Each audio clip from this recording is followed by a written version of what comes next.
Buenas tardes, mi nombre es Mabel Cristina Zapata, soy estudiante del tercer cuatrimestre del programa de Seguridad y Salud en el Trabajo de la Fundación Universitaria Minuto de Dios. El día de hoy vamos a hablar de un tema que hace parte de la asignatura de Desarrollo Social Contemporáneo. El tema que vamos a tratar es los hitos históricos del desarrollo de las visiones hegemónicas y alternativas.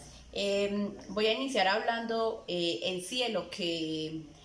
contiene el texto. El texto en sí habla del capitalismo. Entonces vamos como a iniciar hablando del propósito del capitalismo, que ha sido siempre como dominar y hacer creer que el bienestar de un pueblo, de una comunidad, se basa en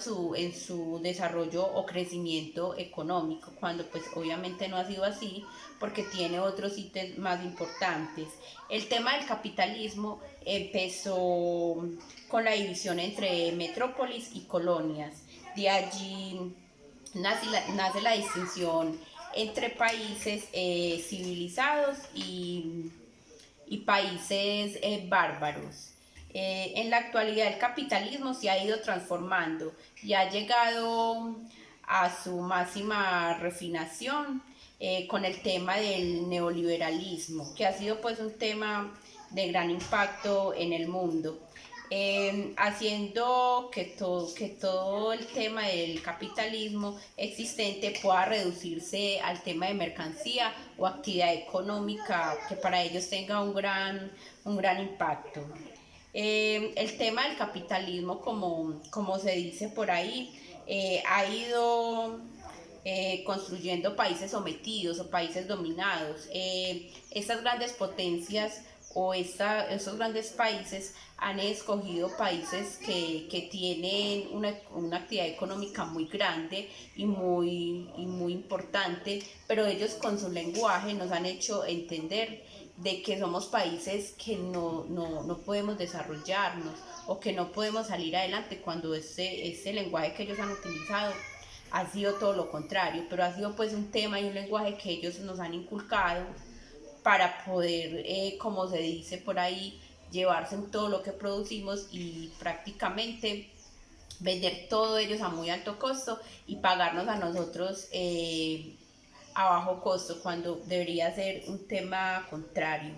El capitalismo siempre busca compararse con otros países que tengan también un desarrollo grande, que tengan un desarrollo importante y pone a sus contrarios como su peor opción para poder combatirlos y para poder pelearse entre sí su posición económica o su desarrollo. Mm,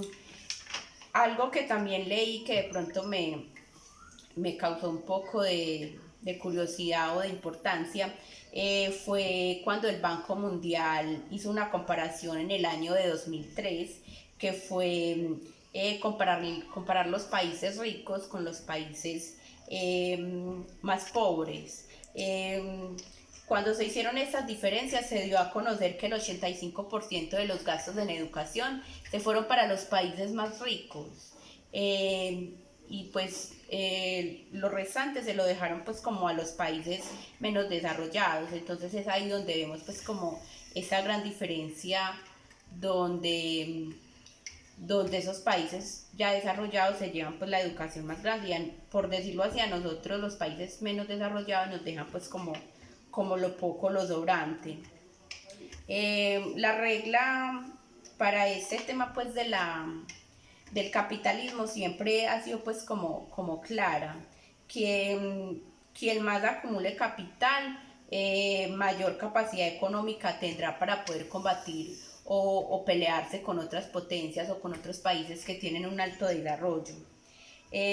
Otro ítem importante que me leí que también me causó pues como y que de pronto todavía sigue funcionando en estas potencias es la base del capitalismo, siempre va a ser utilizar las regiones y la evidencia como lo hicieron los europeos cuando vinieron a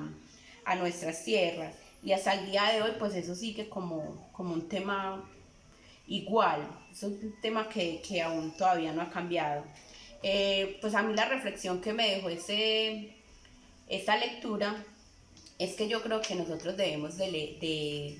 de leer, de aprender más del mundo o de esas potencias. Yo creo que la importancia de leer eh, es darnos o conocer nuestra identidad, conocer realmente qué es lo que pasa en el mundo, no dejarnos transmitir información falsa, porque es que somos países ricos, pero con el lenguaje que ellos manejan y que ellos nos están inculcando a nosotros, nos están haciendo sentir países pobres, cuando es lo contrario, porque nosotros podemos producir nuestra propia economía, podemos elaborar nuestros propios productos y venderlos a altos costos, pero debido pues al lenguaje que ellos nos han inculcado es pues como a tener una mentalidad pobre. Entonces la reflexión mía y la invitación es a leer, a conocer lo que realmente es, no lo que ellos nos inculcan.